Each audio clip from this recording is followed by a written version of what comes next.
My friend group has a rule that nobody remembers agreeing to, but everyone enforces, which is that if you date one of us, your relationship becomes public property. And I learned this when I started dating Claire because Claire and I were happy in the quiet, boring way that makes other people uncomfortable, especially my best friend Evan, who treats emotional situations like unresolved crime scenes. And the moment Claire and I had our first minor argument about where to eat, Evan called it a pattern emerging and summoned the group to his apartment under the excuse of poker night, but instead pulled out a whiteboard where he had written Claire versus Ryan, week 1. And before I could stop him, he was drawing arrows and timelines explaining how my silence during the argument indicated suppressed resentment, while Claire's sigh meant unmet expectations.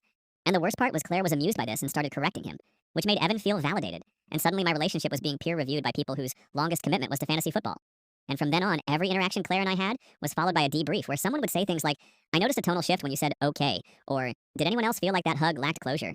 And it escalated when Claire jokingly told Jess about how I forget to replace the trash bag, which turned into a full intervention where my forgetfulness was framed as emotional labor imbalance, and I was given a chore chart like a misbehaving roommate, except it was labeled love maintenance. And I tried to laugh it off until Evan created a shared document titled Risk Factors, where under mine he listed conflict avoidant, defensive humor, trash bag blindness. And under Claire's he wrote too understanding, possible enabler. And things finally snapped when Claire and I decided to take a weekend trip alone, and the group reacted like we were attempting an unsupervised experiment, insisting we check in every night and report our emotional status. And when we came back relaxed and happy, Evan looked genuinely disappointed and said, I was expecting at least one breakthrough argument.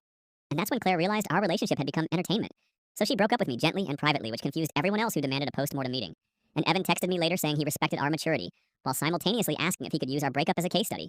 And now the group chat is quiet again, except sometimes someone brings up trash bags and everyone goes silent like they've mentioned a deceased relative.